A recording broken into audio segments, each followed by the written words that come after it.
G'day, Simon. Welcome aboard, mate. Welcome to the CrewFusion Zoom room. Oof. That's what we call it. That's the new name. I like the name, by the way. There's a Zoom room. Yeah. How you been, mate? What have you been up to? Look, it's been a quiet week for me, but I flew. When did I fly? Monday, Tuesday, actually, with Raytheon. So that's my part-time gig at the moment. Fly a modified Learjet, which is quite an interesting gig, supporting defence for a whole bunch of different training activities and exercises. So it occasionally keeps me busy. It's more a hobby than a job, shall I say.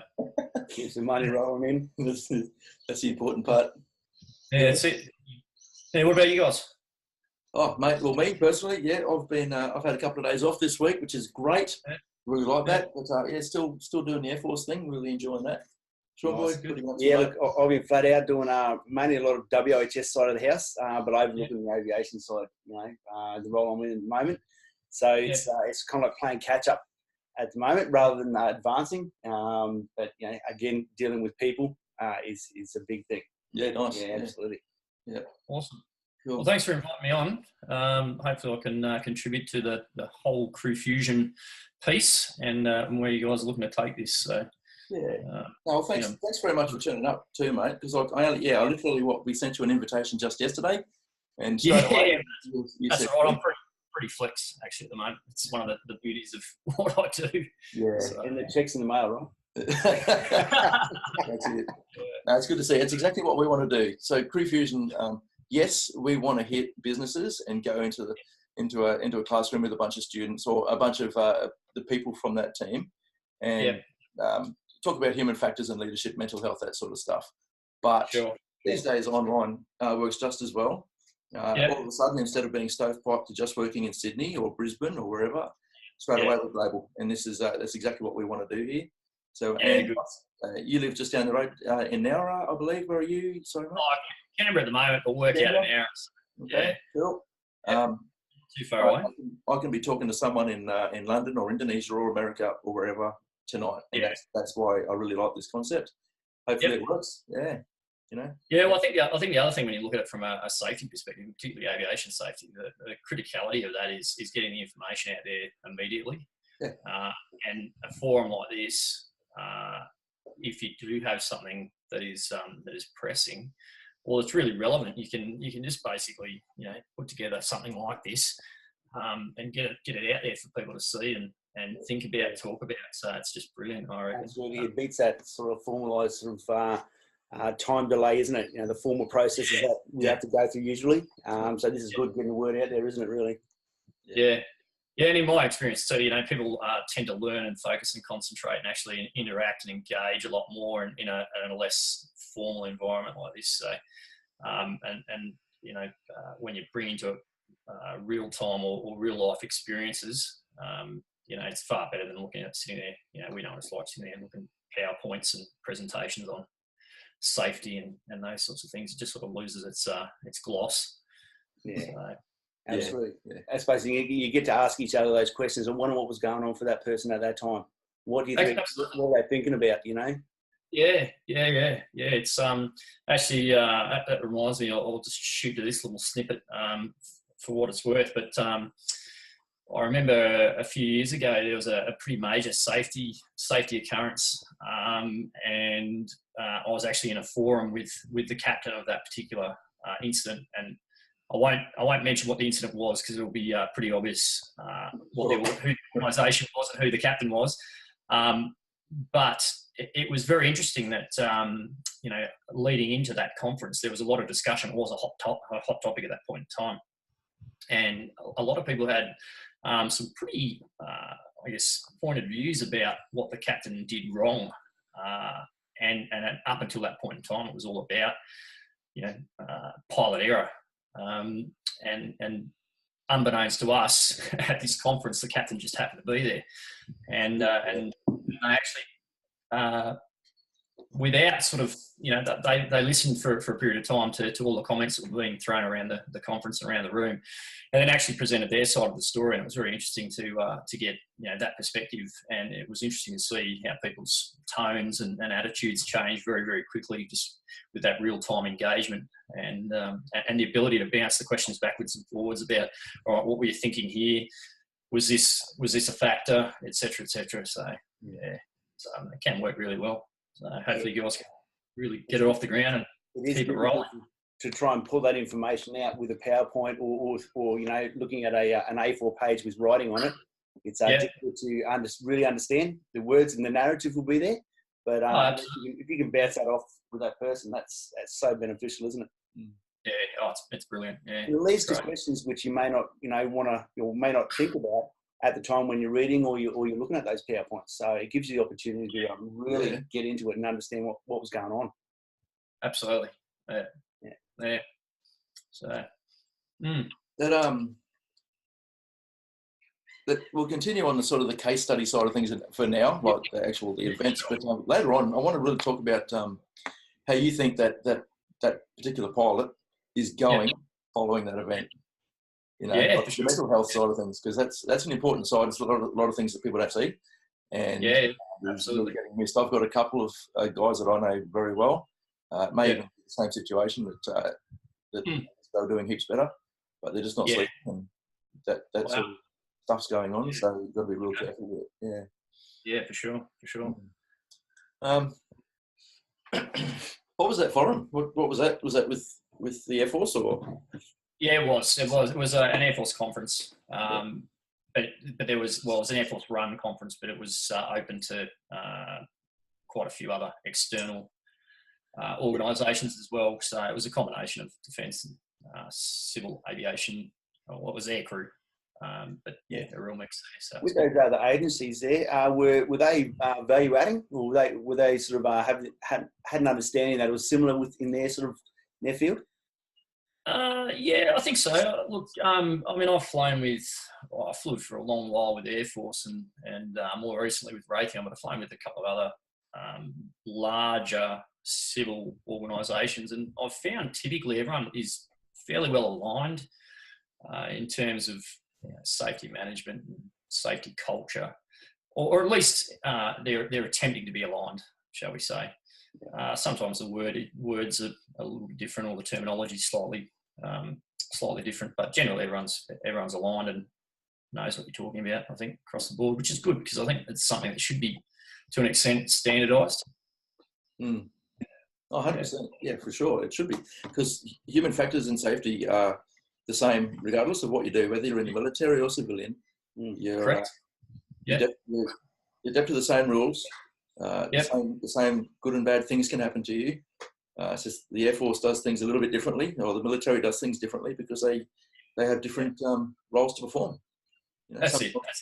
Sometimes it's going to be a dangerous area, or it's a more dangerous mission, or it might just be an A to B sort of strat event. But there's always different risks involved, regardless of military or civilian. Yeah. So with these events, do you often touch off on these case studies? Is it a major sort of thing that you look into each time? Look, well, I guess my background is, has been aviation safety. Spent a lot of time in aviation safety and aviation risk management. And I was sort of heavily involved back in the early 2000s when Air Force moved to looking at aviation risk management in far more detail than what they had been up until that point in time. And if you know the sort of the history of Air Force safety and aviation risk management, you'd know there's obviously that dark period in the early to mid 90s, which really changed the shape of Air Force safety. And I think the RAAF really was at the forefront of all of that. If you look not just at other military organisations, but also at aviation in general, we kind of led the charge there. So I was fortunate enough to be involved in the early days of aviation risk management and setting up, how Air Force would deal with that. And I've sort of just carried that through my aviation career, to be honest. It's something that I think is very important. I started flying at a pretty young age, and one of the first things I was taught is, and I still live by this, is that the day you stop learning in aviation is the day you should quit. Yeah. And a big part, and everyone's heard it. Everyone's heard the statement. Some people genuinely believe it, and are committed to it. And I guess I'm one of those people. But part of your aviation learning is keeping up with not just contemporary aviation thinking, but also reviewing safety occurrences and incidents, and trying to learn from those. Look, I still read. I do a little bit of reserve work, so I still try and read as many ASOS as I can through that. There's a bunch of organisations out there that I'm a member of that release varying safety reports, and I try and read those and glean something from them, take something away from it, think about how I would react in that situation if I ever found myself there. And it's just something I personally do. Other pilots do the same. I couldn't really say, but and Raytheon, as a company, they're pretty good in terms of their safety approach. We have regular safety stand-down days, very, very much like the Air Force does, and we take the opportunities there to discuss these sorts of things and go through, human factors and, risk management, safety management systems and the like. So, it's good. Yeah. Hey, do you find, you're a pilot posted into a squadron or a flying organisation, right? Yeah. You go through all the training, like just put yourself back, you go through all the training, and in that training, you get a lot of human factors training, and you learn a lot about the historical events that brought up the CRM and the Aviation Safety Management System, a lot of the crashes that occurred in the 70s, 80s, 90s, etc. Right? Yeah. And then you start your job, and you're a qualified pilot, and you're into the job, and your task now is to have all that safety stuff in the back of your head, for sure. Yeah. But your task is really to fly that plane. Yeah. Right? And some of that safety stuff doesn't get forgotten, but it gets put aside until a safety day in January at the beginning of the year, or maybe another one in June, if you're lucky. Yep. Right? Yeah. And then fast forward 2 years, you're still in the same organisation. You're still working on the same sort of people. Yeah. Then what happens when a new bunch of guys come through? Because you guys don't particularly want to talk about all the old stuff that happened anymore. You're really just talking about contemporary stuff and new stuff. And the old stuff, the lessons that you used to learn a lot when you hang out in the crew room and had your crew out over a coffee or a beer in the afternoon or whatever. Yeah. You don't do that much anymore, because that sort of culture's gone a bit, because you're all sort of up to speed. Right? So what do you do? How do you keep this stuff contemporary for the new guys coming in? What's your thoughts on that? Look, firstly, I think I don't think people should be compartmentalising aviation safety in such as that. We'll deal with that at a safety day, or when an occurrence happens. Whether that's I'm involved in the occurrence, I'm investigating the occurrence, or whatever it might be. It's something that just needs to be inherent and built into what you're doing day to day. And really, if you look at how most aviation organisations are structured, that's exactly what you should be doing. We start out with, for the most part, when you're planning a mission, you should be thinking from a safety perspective. Well, what are the risks? What can go wrong? What in the past has gone wrong? How can I, mitigate against those? And that's aided by, in the Air Force context, and other aviation organisations have a similar approach to it. But you have some sort of a risk plan, and that will guide you through, what those risks are likely to be for your particular mission or flight. So you'll review that, and typically that's part of your authorisation process. And then, it extends from there. You'll have crew briefs, which really are designed for consideration or review of safety considerations when you're airborne. You should be debriefing as well, which is similar. Thinking about and discussing any safety events you might have had, or how you could at least improve that mission if there was no safety occurrences. And then you've got all those external things, so safety days, being involved in ASOR investigations or the like, that should also keep it relevant to you. But so yeah, it really is. You've got to start with a culture, and if you build a culture of just being part of everyday business, and ensure there's no stigma about talking safety. There's a lot of people still who don't, are uncomfortable about it. They think they'll be judged. They'll be labelled a bad pilot or whatever it might be, because they made a mistake. And so the first step to sort of get back to your question, I think, really is about the culture. It just needs to be part of what you do.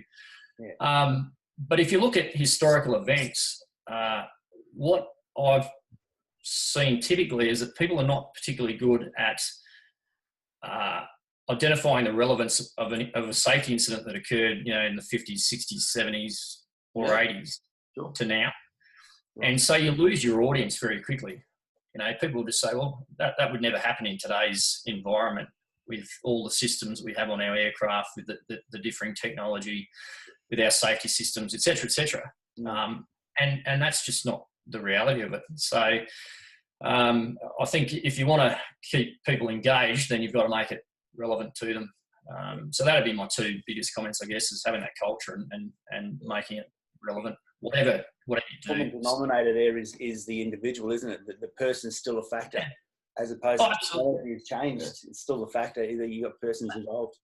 100%. And I think if you look at the statistics of aviation safety incidents, how many are actually caused by human error, in whatever context that is, the majority still are, unfortunately. We are the biggest contributor, or the biggest risk, if you like.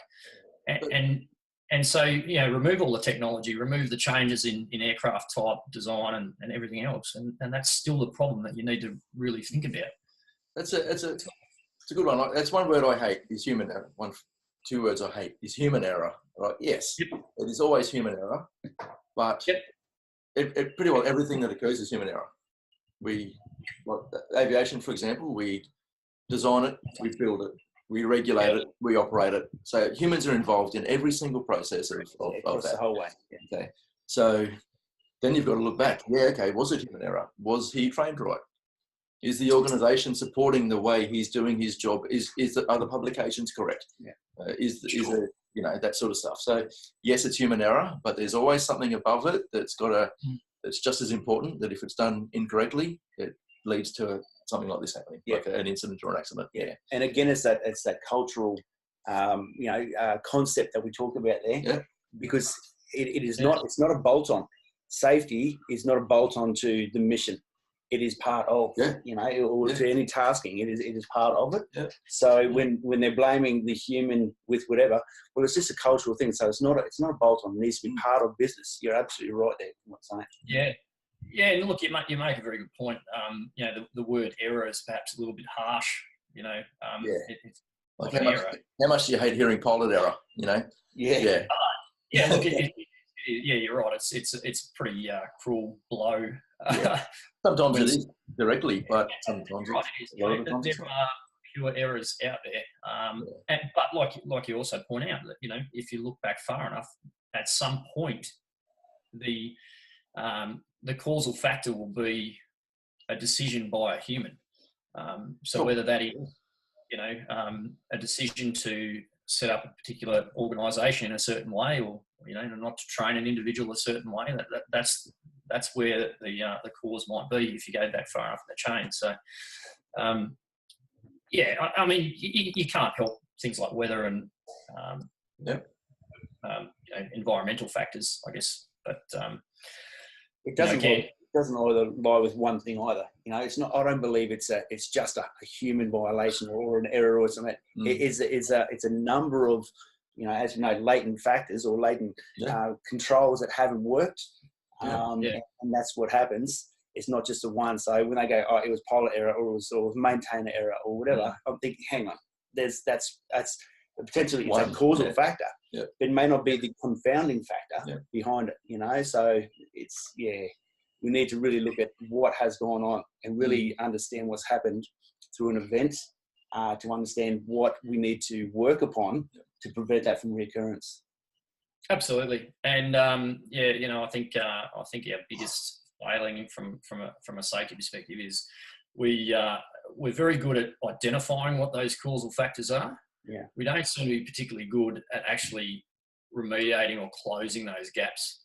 You know, and part of that is because you know, we're all busy.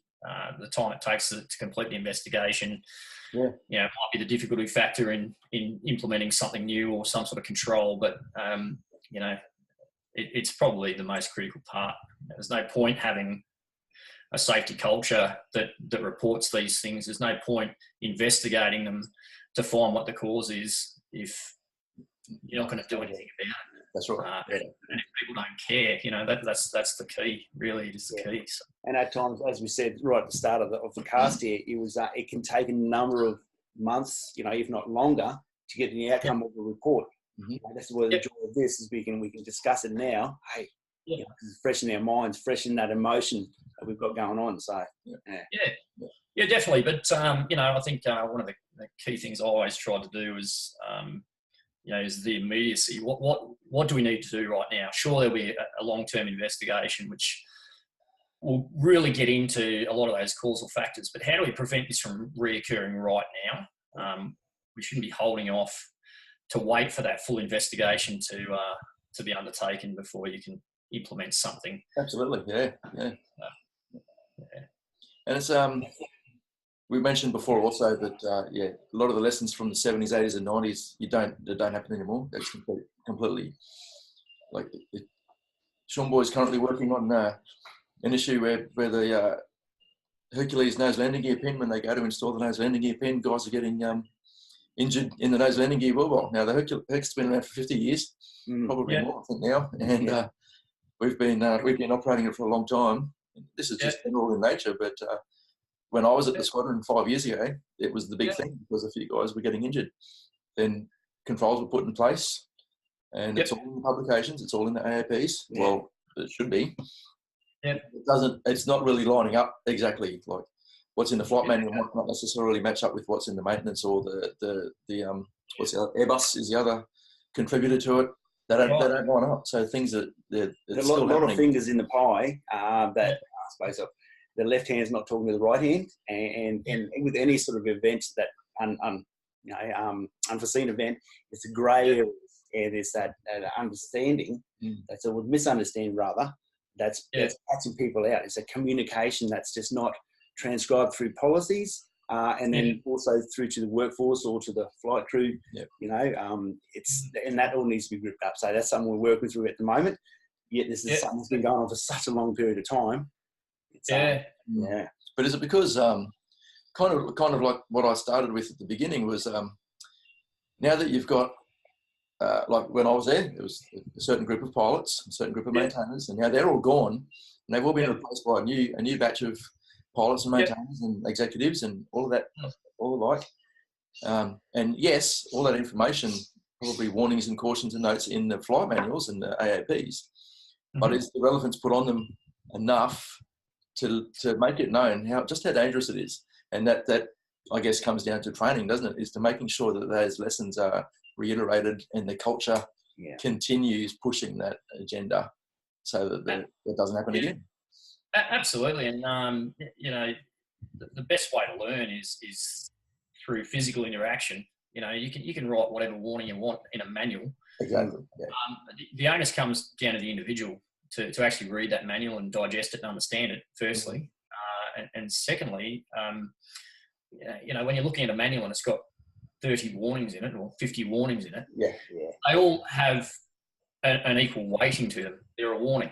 Okay, this is dangerous. It's not necessarily, it doesn't necessarily come home as to how it would impact you, how it could potentially impact you. And that's where you really need to have this ongoing dialogue and discussion, rather than just saying, no, we've sorted that issue by, putting a warning in a flight manual or introducing a new instruction or whatever it might be.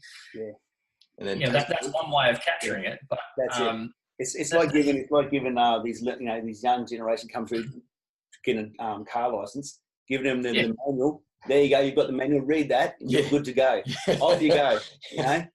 Hang on. What we need to make sense of that, and then test them on it, and make sure that it's continually, being updated and understood. Sure, and look, if you think back to your training, right? How training has changed. If you go back to the 40s and 50s, how did they train guys to fly? How did they train volunteers? They didn't give them a manual and say, here you go and learn how to fly this aeroplane. Yeah. They did it by face to face, and they didn't have much time. So what do they say? The instructor would say, right, mate, these are the things that are going to kill you. Yeah. Make sure you don't. Maybe that's just what we do. We just teach them those. Yeah. But as time's gone on and we've morphed, now it's death by rote. It's learned by manual rather than the approach that I grew up in, which was crew room discussion and that sort of thing.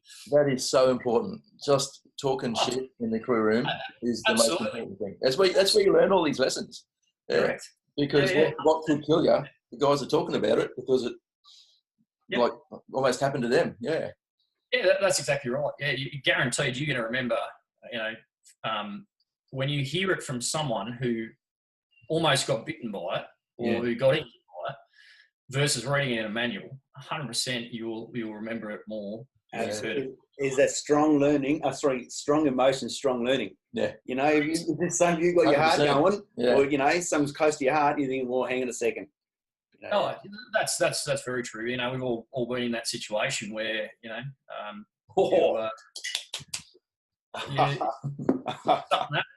Thank you. Best wife ever. I should have thought about the same. Gone and grabbed one myself. If you need to go, mate. You need to go, mate. See you soon. It's a walk to the fridge, so I'd be gone for like a minute. I can't drink a beer here without you. We'll wait. We'll wait. Let's go. Okay, we'll just talk to you. Hey, man. Cheers, mate. How you doing? Yeah. Good, mate. That's good timing. We're talking about things that you can, strong emotion, strong learning. Yeah. And it's around the brew room or it's over a beer. You really start to understand what's going on for people and what happened, especially if they're involved, in that event. Yep. And 100%, mate. Give me 2 of these, and all of these events come back to me. Like I remember things from like when I was like 10. Absolutely. Yeah. Really good. Yeah. Yeah. Nice. No, it is. Cool. It's amazing how much discussion you can get.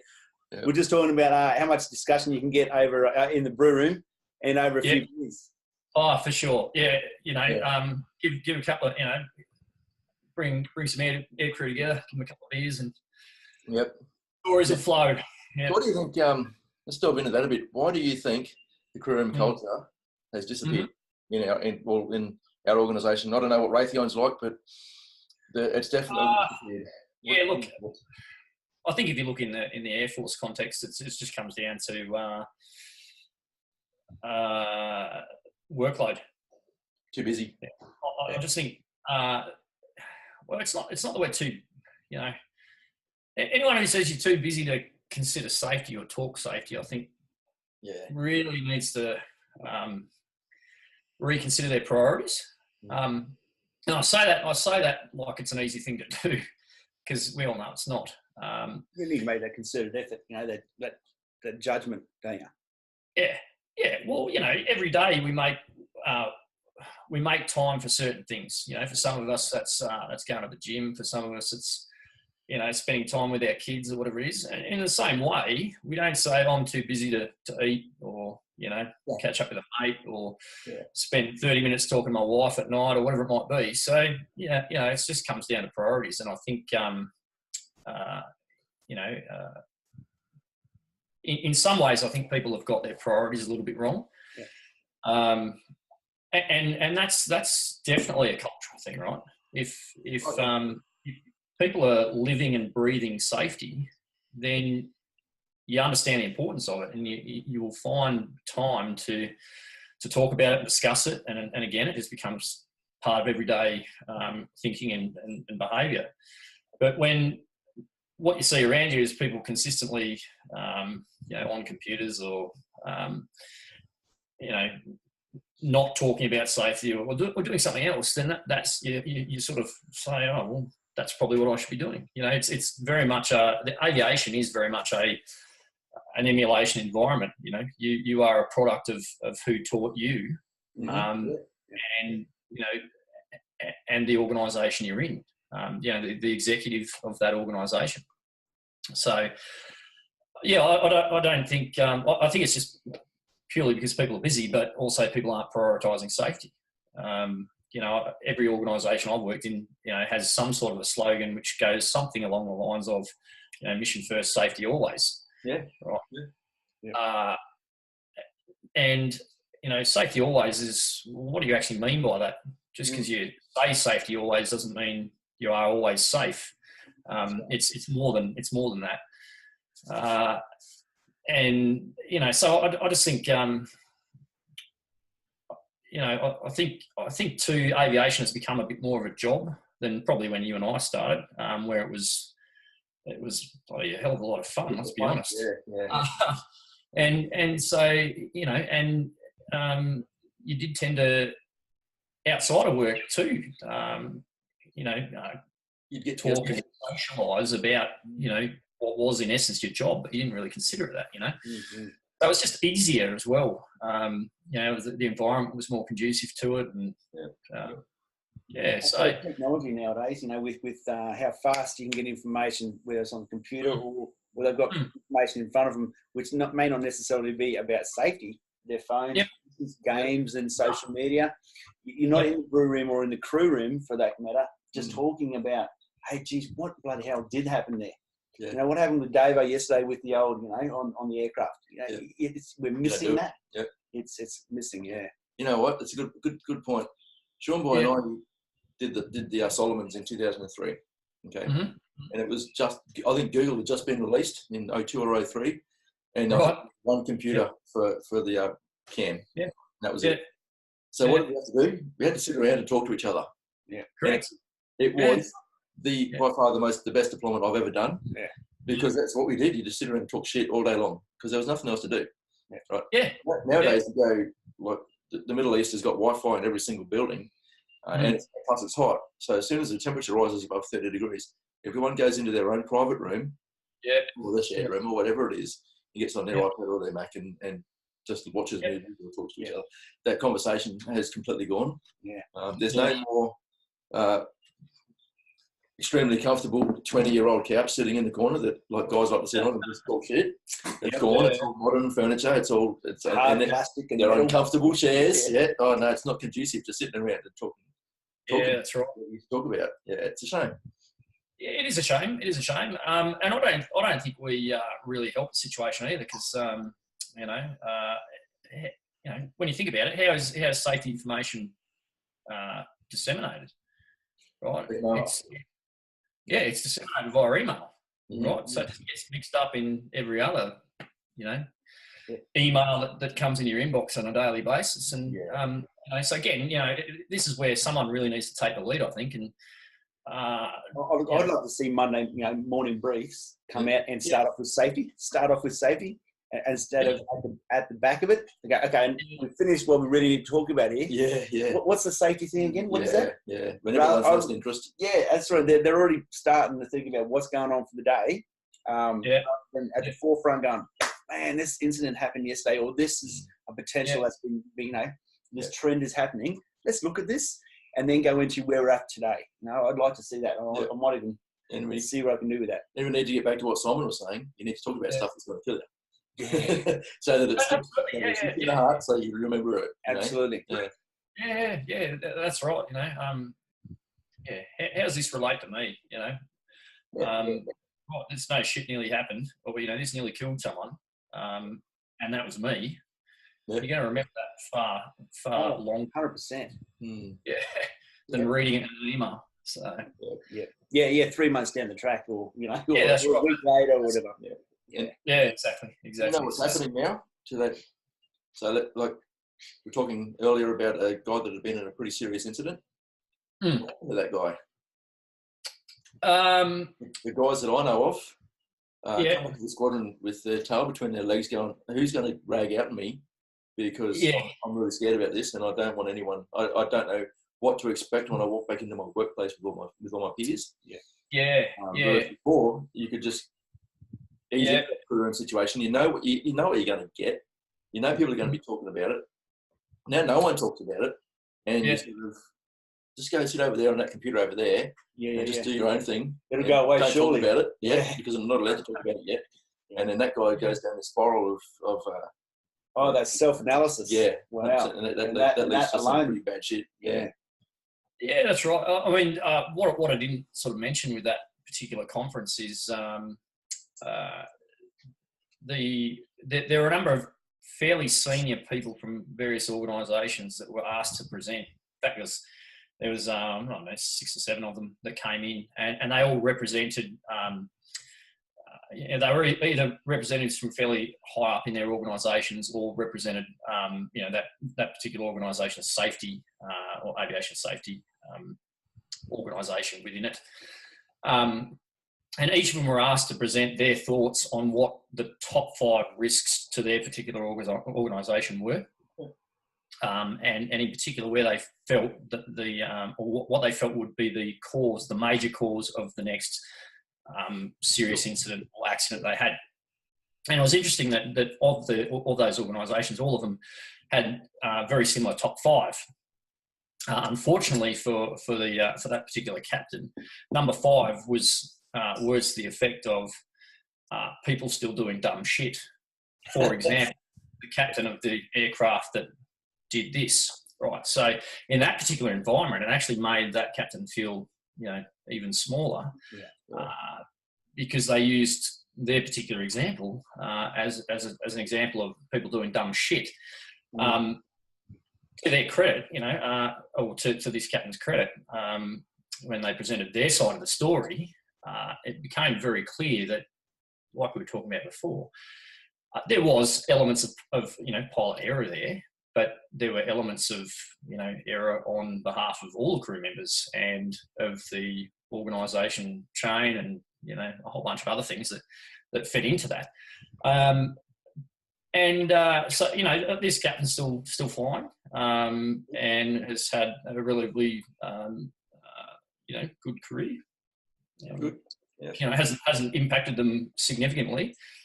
Excuse me. And to my knowledge, they didn't suffer as a result of that particular. I find they're the best people to have in the seat. Say again. I find they're the best people to have in the seat. Oh yeah. I mean, I think as aircrew, you've got to have a level of, tolerance and be able to reflect and accept that you're going to make mistakes. Because like you say, that the person who never makes a mistake or never learns anything, they're not the person you want in the seat. They're not the guy that you want in your crew. Haven't been put in that position before, have they? Yeah, absolutely. Yeah. 100%.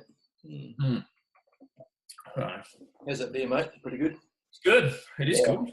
Friday afternoon. Early afternoon beer. Yeah, I was just looking what the time actually was, but I guess that's foolish. You don't need to do that. If it's the right time, it's the right time, isn't it? That is true. Agreed. Yeah. I'll treat you that. All right. Very good. No, it is cool. Well, what's his beacon then? Oh, that's all right. That's that little guy. Don't worry about that little guy. I'm still recording late. It's called edit. Feel free to throw any pop culture reference into my podcast, our podcasts, 100%. Yeah. Right. Any line from a movie, any pop culture, throw it in. Yeah. That's all we can do. Yeah. That's going to be a general rule. Yeah. Happy Gilmore? Yeah. Where were you on that one, dipshit? That's what I'm saying. See what happens after 1.5 beers? That's right. It's ridiculous. And they're only shorties. They're only little bloody throwdowns. Oh, right. Yeah. Oh. Nice. All right, what's next? we're going to talk about next. Well, boys. this is the thing, because Safety. well, safety. We were talking about actually Ash brought this one up. There's probably a good point there where we look at what did you say? Like everyone is responsible for safety in all aspects. So if you're going to talk about safety, you're going to start from the beginning. And when you walk into a room or an office or an airplane or a bus, train, whatever, if you see a problem, are you the kind of person that walks past it, or are you going to do something about it? That was my point. Yeah. Did you catch that? I did. Yeah.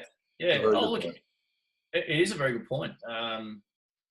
We all got a responsibility for safety, and I don't know. It's an interesting one though, because I would say that probably 100% of people at some point in time will walk past something that is that could potentially be a safety issue. 100%. And I don't know why. It's really interesting. I mean, I'm guilty of it. I probably do it every day. I really don't know the reason behind it. I tend to think it's priorities. You know, if I and capacity to do something better at that particular moment in time.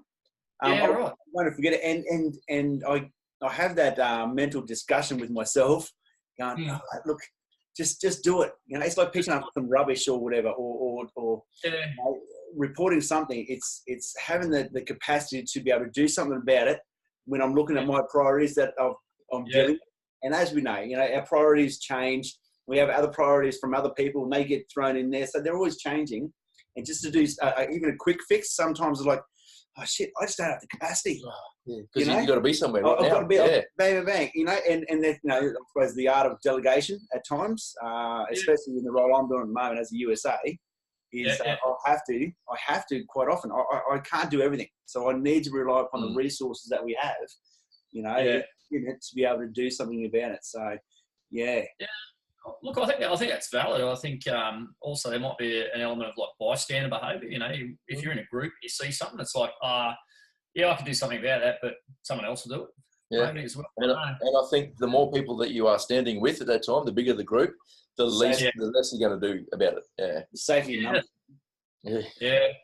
I guess it all comes down to culture, really, doesn't it? You know, it does. Yeah, and sometimes it does come down to culture, because sometimes you think, I don't really want to do anything about that, because it means I have to write a report. I don't really want it. You know, that's obviously a bad thing to do. But if you put that in, if you just write it down in your notebook and you come back to it, you revisit it that afternoon or the next day or a week later, and then do something about it, then you're still contributing to that system. You're still contributing to the culture, and you're making a difference. Yeah, that's important as well. Yeah, look, the difficulty in reporting it or dealing with it, I think, is a big. We sort of touched on this before about. I think not only do we need to engage and connect with people on safety, but we need to think of a better way to not only report safety incidents, as in the outcomes and the changes that need to be implemented, but how to actually record it. You know, it just seems so complex and convoluted. It's going to be good to be able to have a system which you can report briefly, and then come back when you have the capacity to really, put more details in. Well, we do have that system. And we do. Yep, 100%. It's trying to get people to use it and get them to want to use it. Yeah, but in this new, Gen Y environment, like, do you reckon if you had, like, on your smartphone, just like a little pop-up message that said, safety alert, now do this instead of that, or whatever it might be, or we had this incident. Do you reckon people would be more engaged with that? Do you reckon it would work better than some of the systems we do use? Potentially, I think as we move into that technological field, down the track, more people will have those devices which are readily available. At the moment, we're relying on our phones. It's probably the main source of info that we do have, technological wise. It's cool to have those, but we haven't all got the same device. We haven't all got the same. We haven't got the apps and so on and so forth. But I think it's definitely got some merit in it. Absolutely. Well, I've got a GPS app for my phone, and part of that where it'll pop up and say, oh, there's a car broken down in 400 meters, 300 meters, 200 meters. And if you see it there, you press affirm. Yeah, cool. And it registers. It gets updated. There's a speed camera here. Yep, speed camera's on. Yep, cool. I'd say that is something that. Do you use that while you're driving, Shawnboy? One of those cars that I can voice. Oh, sure, yeah. Because you never take your eyes off the road, of course. Never. Yeah, we're safety conscious people. Yeah. Voice recognition, No, that's right. Yeah, you do. You have got the ability to report on instances and read instances immediately these days. It's an amazing situation where we can do that. It would be good. It's good. Let's think about it. Let's come up with a system. Bam, done. There's an app for you right there. There's an app for that. Yep. Add it to your CrewFusion app when you develop that. Good idea. Yes. Nice. Yes. I can. You're giving me ideas, Ozzy. I love it. Good deal. Yeah. Patent that. Patent that. Yeah. No, I'm going to be like Elon Musk. All right. The guy invents fantastic new technologies, flamethrowers, electric cars, that sort of stuff. He doesn't patent them. He doesn't keep them to himself and keep all the money. He gives them to the world. That's good on him. Good on him too. I reckon it's awesome. Yeah, I reckon. There should be more of that. Look, look. When you talk about in doing research for how like CrewFusion Group is my business, right? The Shawnboy's in as well, right? Yeah. It's a startup, and I'm thinking all the time, like 90% of the day when I'm not doing other things, I'm thinking, how can I get this thing from here to here, right? And then up in the stratosphere, right? Yeah. And one thing I've realised is business is done completely different this way these days. Yeah. Right? The old industrial age thinking of a 9-to-5 job, or just a lot of the ideas are gone. It's now social media and internet is where it's at. If you can get the message across that way, then you're doing it. I'm giving this message across for free, right? And that's awesome, because like if people have to pay for it, they're not going to look at it. Yeah. Right. So it's free for everyone. And that's exactly what I want. How do I monetize that? That's a whole different situation, and I'll worry about that later.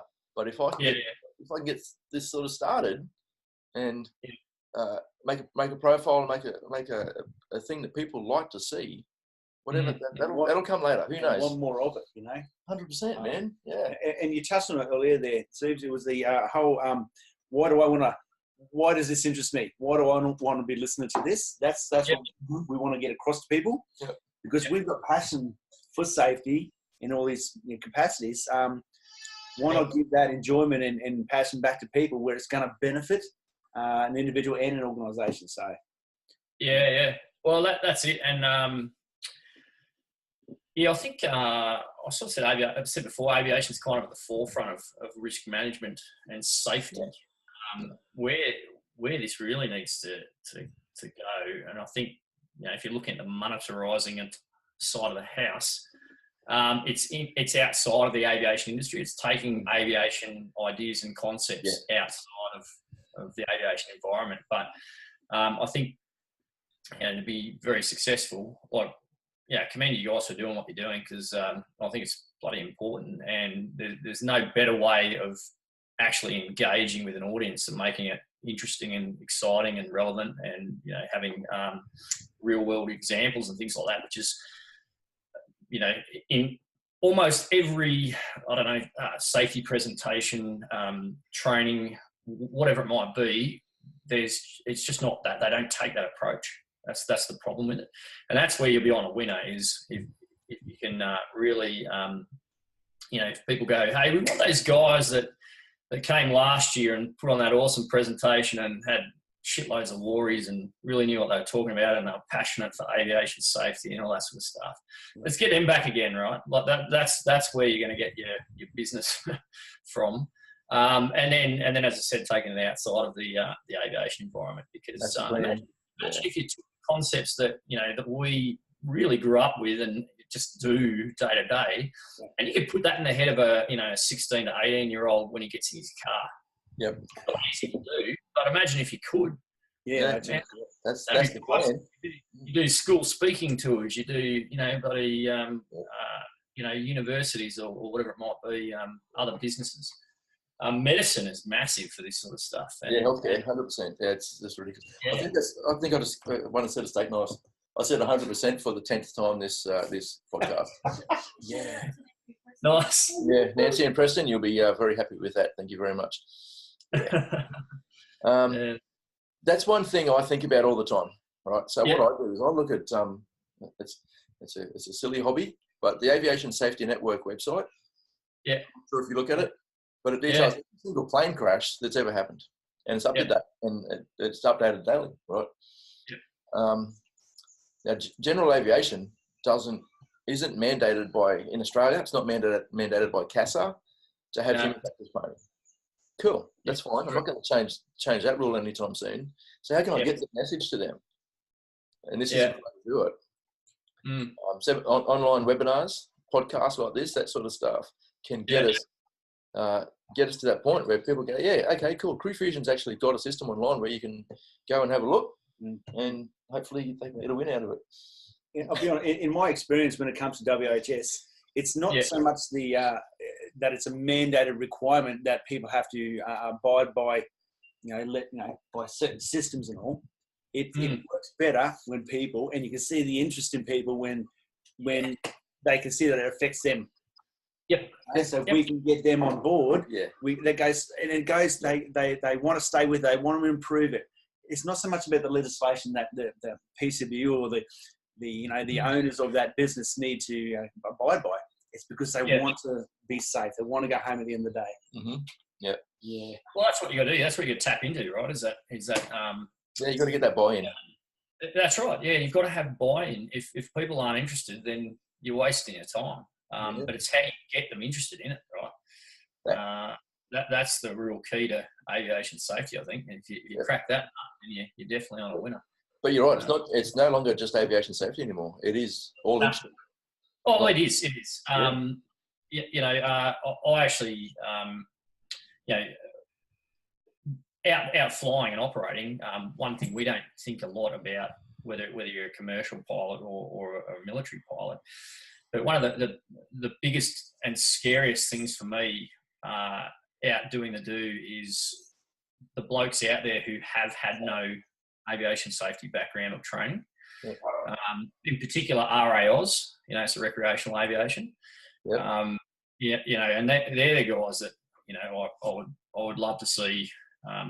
Maybe not mandated, but that need really something involved in this. And so, are they the guys you meet in the circuit and typically in airspace and you have problems with? Is that what you mean? Well, just the whole idea behind recreational aviation is supposed to be cheap and easy and accessible. Yep. But to achieve that, you've got to cut a lot of the bureaucracy and licensing requirements and everything else that goes with it, right? So you typically, the aircraft are home built or light manufactured aircraft using car engines, and the average pilot has got very few hours, and he's probably thinks of his aeroplane as an extension of his car. Just operates at the same sort of with the same sort of mentality. Without thinking about a lot of the risks of aviation and how to just generally manage those or bring that into their thought process when they're going out flying. So, and also you've got to deal with his ego. All of a sudden, he's a pilot flying in a plane, and he thinks he's right up there, but he's bring that ego into check, brother, because. Well, that's it. Yeah, you do. Yeah, right. I mean, that's that's probably the most dangerous thing you can have when you're flying is an ego, I reckon. Getting your ambitions and your capabilities. They come to their face. Yeah. Sorry, mate. Sorry. Yeah, no, I was going to say it's interesting because it's kind of honed into you in a way when you think about pilot training. I don't know about from other crew positions perspective, but for pilots, they really try to encourage that ego to some extent. So yeah, Sure. it's a fine balance between, you know, having too much of an ego and not enough. So yeah. And you know, we know about the B-52 incident. It's famous. You know, the famous incident that was very much ego driven. So Bud Holland, yeah, Google right. Bud Holland, people, yes. And that's it. Go and look into that for all you listeners out there. Go and check out that safety investigation. It's very interesting. Because you got to keep the ego in check, or you just, like, it's easy to get complacent, I think, in aviation generally. Well, it can be a lot of fun. It'd be a lot of fun flying your Cessna 172 down the strip at 5 feet, showing off to your mates, you know. Absolutely. At some strip in the middle of bumfuck Idaho, you know. Just do a quick Google of low fly past and see what comes up. And breaking all the rules, but there's no one around to see him, so it's all good. Let's go. And look, aviation, you know, the other thing to keep in mind here is that, you know, aviation is supposed to be fun, right? The whole point of aviation safety is not to prevent you from having fun. That's right. It's you safe. To have fun and do it right, and do it safe. That's right. Yeah, come home at the end of the day to your family. You know, that's what it's all about. So I got a good story. A good mate of ours, Johnsy, just built himself I think it's a 3/4 or I wouldn't say half. It's a 3/4 Mustang. It's just a small Mustang. It looks legit. It looks really cool. Got the proper paint job and everything, but it's got a Hyundai car engine in it. Oh wow! Like you were saying before, it sounds like a Hyundai XL running down the street. It's just awesome. Yeah. Oh yeah, and it's got exhaust pipes that are this long sticking up the cowl, but it's it's louder, right? Right. But, it's got the fluffy nice too, or what? It should have, absolutely. But it's a bit of a beast, and it's great to look at. Okay. And he's one of the good ones. He knows. He knows the risks because he took off from. He's out at Wagga. Took off from Wagga Wagga the other day. To go to another location. I think he was going down to the Snowies to have a look. Back in snow season, and he took off and immediately looked behind him because there was a bit of weather around. Immediately looked behind him and saw the weather closing in, and he's like straight away, and then did a circuit and landed. Instead of going Snowies, that's what he did because he saw the weather closing in quick behind him. Like he gauged it before he left, and he's like, it should be okay. Yeah. He had forecast and stuff, but he didn't know what was going to happen after that. So he's put around, landed, and then put the plane in the hangar and went home to his wife. Now that's really cool. That's clever. Absolutely. Oh, right? Hats off to the guy. Yeah, I mean, it wouldn't happen a lot though. Look, I mean, I think there's probably a lot of pilots out there who will press on itis, you know, for whatever reason. Just got to get home, or I've just got to get to this event, or. Well, that's a scary thing, isn't it? Yeah. Oh, it is. And it's, you know, it comes into the ego, you know, the ego discussion a little bit. You know, you tend to forget your own limitations. Or you think your limitations are greater than they are, you know, that you're better than you are, might be. And, you'll just press, I can do this, you know, whatever it is. What's the worst that could happen? Yeah. Well, that's it, you know. Yeah, that's right. There's that, everyone talks about no one ever dies from pressing, except that one guy who died from pressing. Don't talk about him. That one guy. Yeah, that one guy. Yeah. Oh, I love that line. But it's so true. It is true. It is true. Yeah. How many times have you been in that situation? Yeah. A few times. Yeah, a few times. And interestingly, I think most of them would probably be when I've been in a crew situation, which, you know, I don't know what that says, but you think the crew would probably check you on it, but they haven't. You know, they've allowed you to do it or whatever it is. Yeah, it's one thing. You've got to try not to fall into the group mentality. Hey, you've got to step outside and think, all right, let's think about this. Because, Yeah, I mean, I know I've done it, but I can't think offhand of a particularly worry of when it's happened. Yeah, I know I was flying recently. It was similar to the story you just mentioned. Flying with in a civil environment, the commercial environment, it's all about profit, right? Yep. So pilots, I think, are less likely to cancel a sortie unless they can genuinely justify the cancellation. And for me, I had an incident recently where weather was pretty marginal, and it was a big call to basically terminate the sortie due weather, because it has financial penalties to the company. Sure. But you've got to make that call sometimes, and deal with the consequences. Hopefully there isn't any, but sometimes there are. Yeah, well, that's where your professional nature comes into it. If you're professional 90% of the time, that come out professional not only for the individual but also for the organisation. That's right. Yeah, they got to back you up. Yeah, that's it. Yeah, that's right. You've got to. I think it's reasonable to have to justify your decisions, but if you are a professional, then you should know your limitations. Aircraft limitations, and you should be able to easily justify that. And more importantly, the organisation and their workers, and the pilots or the maintainers, if that comes down to it. So it's having that trust, isn't it? Yeah, and that's right. And the organisation should support you too. If you make that call, well, there should be no hard feelings and no repercussions. Well, when you're talking about any safety management system, whether it's aviation or industry, you've got the 4 pillars of that management system, and the first one of those pillars is genuine management intent.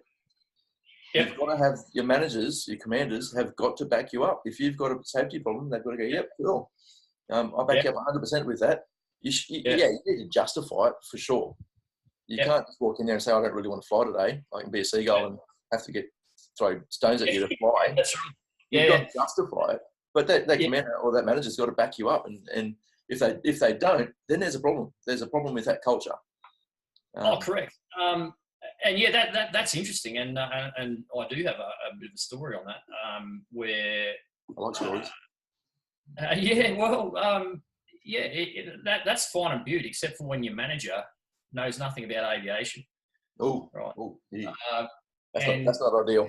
Yeah, it's not. And so I was working again. I won't use names, but I was working for an organisation where they'd basically picked up a commercial contract, and it required an aircraft to be refitted and modified to support that particular contract. And there was a hard deadline for commencement of the support tasking, and numerous delays, as there always are in the modification and refit of the aircraft.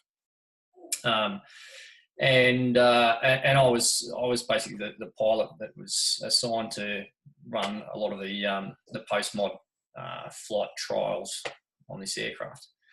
And as it turned out, the aircraft kept failing, its test flights, etc. And so butting up against this hard deadline to commence operations. And as we got closer and closer, the pressure, there was increased pressure on me to accept the aircraft, even though it wasn't, serviceable already. And the direct manager in that case responsible for that knew nothing about aviation. Really, their focus was big fat dollar signs and reputation, commercial reputation. Contracts. So whilst they were saying the right things in terms of safety is a priority, and they weren't really listening to that. They weren't listening to their own words. And I, in the end, I cancelled a particular sortie. And they threw every argument under the sun why I should have flown. And in the end, I had to go back to the aircraft manufacturer and the chief test pilot of that manufacturer to provide a supporting statement to me about why the decision I made was right. So, look, you need that commitment, I guess, from hierarchy, but it's not always possible. Yeah. Well, yeah, and in the end, you're the one strapping yourself into that jet and going flying. Yeah, that's right. And it's interesting, you hear stories of pilots who say, right, mate, well, if you're comfortable and it's serviceable, then you jump in and let's go flying, Yep. Would you put your family in the back? That's right. Yeah, that test, would you put your family in the back of the airplane? Would you come flying right now? Yeah, that's what you can say to your manager. Well, get your wife and kids down here and I'll take them for a fly. Yeah, that's right. That's exactly right. It might not work. It's like a 60 minutes check, isn't it, really? Yep. It is. But, commercial aviation's a different beast to military aviation, because it is profit driven. So it's not the same, you can't do a direct comparison really, and you can't sort of say, well, in this instance, right, I've got an order that says if this is the case, then I'm not flying. It's a very different environment. So long as it doesn't become normal, as long as that's not the norm, the normalization of deviance. Yeah. Continue like that, and that's Yeah. Yeah. Oh, yeah. You're right. Yeah, you've got to. You don't want that becoming the normal. That's for sure. Yeah. So. Yeah, that's through my research on the Aviation Safety Network. You look at all the reports, and a lot of them, probably over 50% of them come back to the way the organisation wants them to run that aircraft. So it's really good that you stand up and say, look, it's not. The aircraft is not ready to fly yet. I get that there's pressures, and I get the reason why, the dollar signs and all that sort of stuff, and I get that. But it's not ready. Yeah, we need to manage it differently and get this aircraft serviceable. Yeah. So it's good that you did that, man. Yeah. I mean, it's never an easy, when your job's on. Well, we're Australian. We want to get the job done. Correct. Yeah, we do. Yeah. That's normal. That's our attitude. That's our mentality. Yeah, the can-do attitude. It's but it's as we've learned from the F111 Board of Inquiry, that can-do attitude gets people in strife at times. So I think that new approach or the approach of can-do safety attitude within our confines, within our boundaries, within our capability, open and honest. That's what we want, So yeah. Oh, there's plenty of examples of that can-do attitude inviting people in there. Absolutely. Yeah, don't get me started. Yeah. I tell you, and that's where that normalisation of deviance sort of it fronts itself in those sort of circumstances that that we need to do capability. We need the dollar, the capability. It needs to happen. So it's out there, and it is out there. So it's a matter of understanding and being aware of it, and then doing something about it. Well, it is. I was just going to say that perhaps something to contemplate or to discuss now. But how do you prevent normalisation when you aren't part of a bigger organisation who can protect you against that? When you're Joe Lighty out there who isn't part of a company, or how do guys protect themselves against that? Because you're not going to know when your behaviour is becoming normal, your incorrect behaviour is becoming normal. So that's a whole other topic potentially to think about or discussion. Maybe next time. Maybe. Yeah. I think the premise behind that is communication. Yeah. It has to be. Awareness and communication in that regard. Yeah, and being honest with yourself too, I think. And going back to that idea we talked about right at the start about continually learning in aviation. Have a real think about at the end whether you're flying as a crew on a military mission or commercial, or just by yourself. Are you taking some mates for a joy flight? I encourage guys to really think about at the end of their flight, how did that all go? What did I do wrong? What could I have done better? Yeah. And that potentially will protect them against those sorts of things. So and it takes 30 seconds on the drive home, or as you're doing your post-flight walk around, or putting the aircraft in bed or whatever. It's having those reality checks, isn't it? Yeah. Just take the time to have that reality check at times. Yeah. If it hasn't, if something hasn't given you that reality check, if you haven't had an incident airborne that's really kicked in. And how often do we go home on the way home from work and reassess what your day was like as far as what worked and what didn't? You know, how often do we do that? Rarely, I would say. Rarely, you know.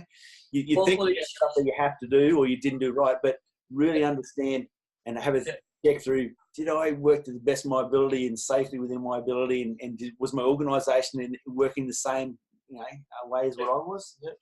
Yeah, it's not often. Good point, man. I'll tell you when you do it. I'll tell you when you do it, and that's when something's happened. Whether it's, you know, you're driving home in your car and you've had a near miss accident-wise, whether you're flying and, you know, you dropped a load off a drop zone or whatever it is. That's when you, you know, will naturally relive the day and think about what happened. But again, that's not when you should be doing it all the time. It shouldn't be when you've had that incident that you go, holy shit, what did I do wrong? Or what could I have done differently or better?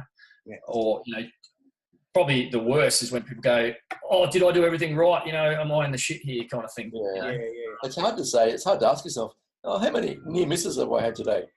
It's like, you don't really know. Sometimes you do. Sometimes it's like, oh, shit, that was really close. Yeah.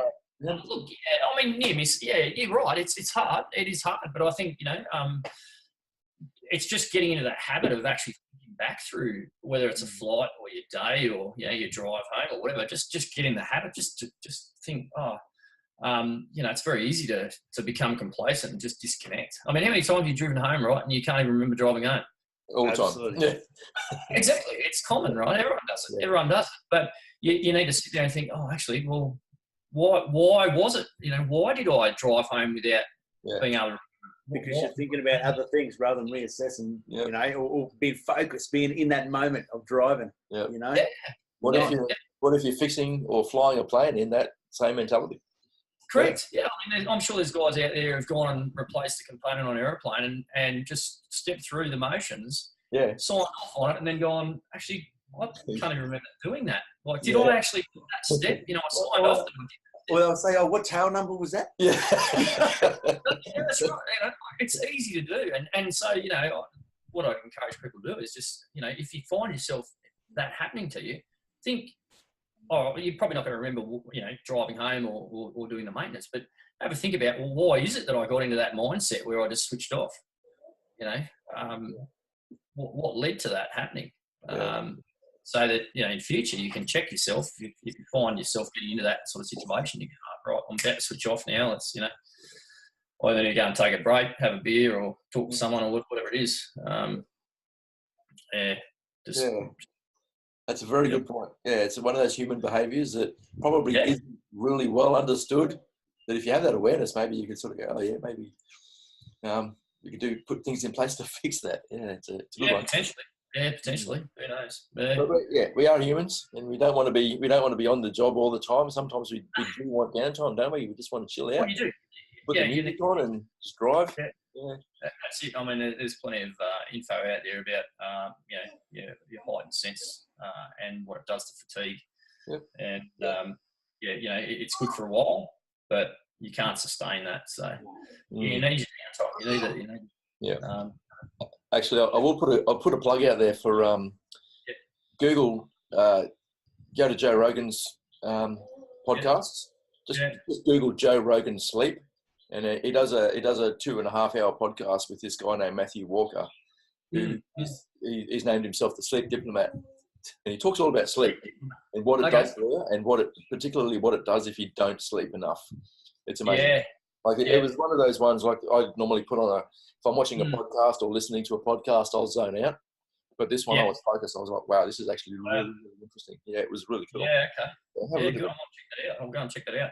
Yeah, fatigue is an area that I think is under considered in aviation risk, and it's something that's very hard to actually quantify fatigue. But interestingly, a lot of research and stuff going on in that space at the moment. How do you actually quantify fatigue and at what point it's going to have an impact on particular activities, whether it's flying, maintaining, or driving your car. So that's that. Go and Google that as well. Have a look at some of the. That's cool. There's a lot of qualification when it comes to fatigue, not so much quantification, because it's hard because we're all different. Mm-hmm. They're all different. You know, whether it's mental, physical fatigue. Yep. You know, it's so vast and in depth, and so many variants behind it. And a lot of it you can't control either, right? From an aviation perspective, right? Even think in the military context, you can't control what people do in their own time outside of ours, right? So they're going to be doing a whole bunch of activities that are fatiguing. You can't quantify it. You've got no idea what they're doing. So it comes down to just knowing the individual and being able to pick those signs. And I think that's pretty dangerous. Yeah. Someone could be out there flying who's ridiculously fatigued. They're not aware. You're not aware. Yeah. And you can normally do it. Like we pride ourselves on being able to back up. Like if you've had a big night, if you've had a few beers, for example, we pride ourselves on being able to back up and doing a solid day's work the next day. Yeah. But it's really bad. It's could do that when I was 21. Not now. That's right. Yeah. And I've been, geez, mate, I don't know where you're going. I couldn't do that anymore. Yeah. One of the really interesting points that going back to that Joe Rogan sleep podcast, I brought up, is that there are people out there that can operate, like they proudly say that they can operate on 2 hours sleep a night or 3 hours sleep a night. Yep. These guys that are super busy. And he mentioned President Reagan and Margaret Thatcher, right? Yeah. Right. He mentioned them specifically. He said, they proudly announced that they operated on 2 hours sleep a night. Yep. They both ended up with Alzheimer's disease. So the sleep that you're missing out on now does have an effect later, and it's all chemical. I don't know how it works. Don't ask me how it works. Up in the brain, it's all chemical. Hang on a second. Whoa. Hang on a second. Okay. Righty, Joe Rogan, MMA commentator. Yep. Also black belt in jiu-jitsu, yada. Yep. Top man, funny guy. However, he's talking about two people there. You can't definitively say that everyone who only has 2 hours sleep may get Alzheimer's later on. Plus, no, you can't. He's an avid weed smoker. Hang on. Okay, let's break this down a bit, Shawnboy. I'm listening. It's not Joe Rogan sitting in front of a mirror talking to himself. Oh, right. He was talking to a subject matter expert, Dave Walker. He's a professor, psychologist, psychiatrist. I don't know what he is, but he's a smart dude on sleep. So all he cares about is sleep. He wasn't talking to himself. He had a subject matter expert in the room. All right? Yeah. Right. Like Ozzy right here. All right? He's our SME today. All right? He's the guy. I could be talking shit. He's the one that's supposed to know what he's talking about. It all comes down to real world experience. I think that's where the SME part of it comes from. Right?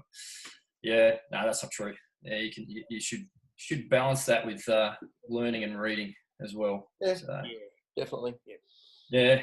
I hope, going back to your point though, I hope that it's not a fait accompli that if you've only lived off a couple of hours of sleep a night, you're going to get Alzheimer's, because the number of deployments I've done where you work on the back edge of the clock and Oh, well, hopefully, maybe you can catch up now, mate. Yeah. We've got a lot of hours to catch up, I think. Like the saying says, I'll sleep when I'm dead. Yeah, no, it's probably not ideal. It's a good song, man. Bon Jovi. You heard it? I have. Leave the 80s behind, man. Come on. Yeah. Right. What else is going on, Ozzy? Anything else good? I like your house, mate. It's don't tell me far. It's a nice little flat. Looks like. Yeah. Well, I'm upstairs. I'm in a house, but upstairs. This is my home office. So this is kind of where I work when I'm not flying. I'm working up in the loft. Up in the loft. Yeah, it's I like a loft. What else is happening? I don't know. Have you seen First Man yet? Oh, I have. Yeah. Have you seen First Man? No, actually. Good. Yeah. How good is it? I loved it. It was pretty good. I went with a few people, and everyone else thought it was really slow, and I was sitting there going, I thought it was riveting. It was a lot going on in that movie actually, and Yeah, you know, I mean, anything space related. You know, Yeah, right into yeah. Oh well, yeah. You know, if you go to any of the big museums in the US, and look at the space exhibits over there, and you just think, oh, God, like, just how they achieved it. Firstly, it's just mind-boggling. And you know, then you talk about like how lucky they've been. I guess whether that's been management, safety, or just pure luck. I don't know. Like sometimes, yeah. Yeah, I don't know, but yeah, it's a good movie. It's well worth seeing. Yeah, actually, I'm looking forward to Spitfire coming out. That looks good too. Yeah. So that's a Battle of Britain sort of setup, is it? Is that? I think so. Well, if you look at the previews, it doesn't give you much. Okay. Which is kind of leads to some of the mystery behind it. But you know, anything relating to a Spitfire is going to be good, right? Yeah, absolutely. That's cool. These are both those movies based on a true story. Well, the First Man definitely is. I'm not sure about Spitfire. Yeah, I don't know about Spitfire, to be honest. Well, kind of like The Nun, I suppose, that I went and saw the other day. Oh, this guy went and saw a movie. That's the late movie. Horror movie. Yeah, the horror movie. He saw the late movie at Penrith by himself. In the middle of the cinema. I wouldn't recommend it. Would not recommend it. Right. Yeah. Okay. Oh. Actually, I went to Warbirds Down Under a couple of weeks ago. What? Over at Temora, which is that would have been good. It is good. Yeah, a lot of interesting aircraft there. You wouldn't get an opportunity to see anywhere else. Recommend that if you if ever you get a chance. Speaking of, you've been to the museum since it's been done up, the War Museum? The War Memorial? Yeah, War. I go there I'll probably go there every 3 or 4 months. Go and check it out because they regularly have different displays on at the moment. They've got that 500,000 poppies or whatever it is. Out the front, pretty interesting, and they put on quite a few. You know, they turn over the exhibits pretty quickly, pretty often, and good to see. But yeah. Back to Temora, just quickly. One of the things I found really interesting about that is that that's in essence they're a flying club out there, right? I mean, they've got a lot of money, but basically a flying club. But the way they set up their organisation there, and they pre-brief all their activities and flights and everything like that, it's just phenomenal. They've got a very good safety culture and way of doing business out there for what is in essence a glorified flying club. So that's cool. So they take it seriously, Oh, they take it very seriously. I guess when you're flying, multi-million-dollar warbirds, you probably want to. You wouldn't want to have an incident with one of those things. Yeah, well, once again, you learn from history. You know, the Ramstein air show disaster and all that sort of thing. You don't want that sort of thing happening again. So. Yeah. Well, actually, you might know about this. Did you see the other day the footage of the Fokker that was nose over on a freeway? Yeah, I did. It was a Fokker.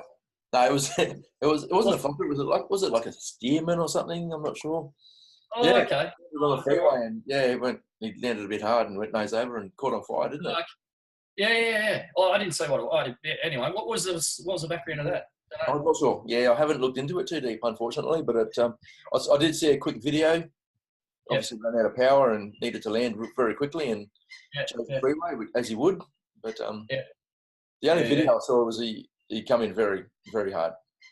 And then nose over. It's a tail dragger, so it's a hard thing to land anyway. So, it's one of those things, unfortunately. But then there was the one last week where the guy landed his Piper on the freeway just beautifully. Yeah, just between all the cars. I didn't see that one. Because all the cars just keep on going. They're like, whatever. Just drive onto the right-hand side of the road and get around him and keep on going.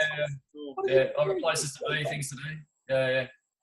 The other interesting one I saw recently was, did you see the guy that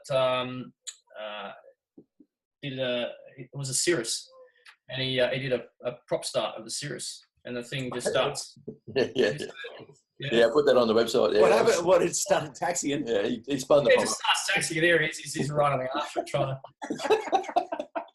And then crashed into a building. Oh, really? Oh, yeah. Here's a lesson of what not to do with your Cirrus. There You know what? That's what I find interesting, right? So Cirrus, they're a reasonably new company in the GA scene. Yep. They've been around 15, 20 years, but they're still reasonably new and technologically advanced. They got the parachute back, so if you lose power, you can pop the parachute. I think that parachute gives them a massive false sense of security, because if you look at how many Cirrus accidents there are per year, there's heaps. Yeah, right. There's so many. Yeah. In that, they think, oh, that's okay, I'll take off, but I've got the parachute, so it's okay. Right, it's right. Got another $1 coin there. It just doesn't work. Restart. Yeah, it's pretty sure once you pop that parachute, that plane's almost going to be useless to you. So. Yeah, I'd say so. Yeah, you can't use it at all times if you're in trouble. That's right. It's only a certain, space you can use it. Yeah, well, that's it. Yeah. I do a bit of flying on a Cirrus out of Sydney, and they're very, very specific about that. But you're right. Even still, even though there's parameters for use of the parachute, and I think you're right. It gives people a false sense of security, right? But, doesn't matter. Something goes wrong, let's pull that handle, it's all good. Good. Fuel. Game over. $1 coin. All right, mate. Oh well, that's been really good, Ozzy. Thanks for look. We have talked about so much today. I can't believe it. It's ridiculous. It's really cool. Yeah. No, it's been good. I've enjoyed it. It's always good. As I said, always good to chat about aviation and safety and with like-minded people. And look, hopefully, anyone who is listening to this will get something out of it. Because that's really the main. There's no point in us, buddy. Other than it's fun and we get to sink a few beers, but really, that's not the real intent of this, is it? So no, that's right. Yeah, hopefully we can share it and we get some people enjoying it and getting something out of it. If we can only help one or two people, then I'm happy. Yeah. Absolutely. Start talking to another person who talks to another person. Awesome. Yeah. And as that's more familiar with this, there'll be, I suppose, more case studies which are closer or right now. Yep. Events that are happening. So that'll be good and it'll improve. Yeah. Cool. Yeah. All right. Actually, you know what?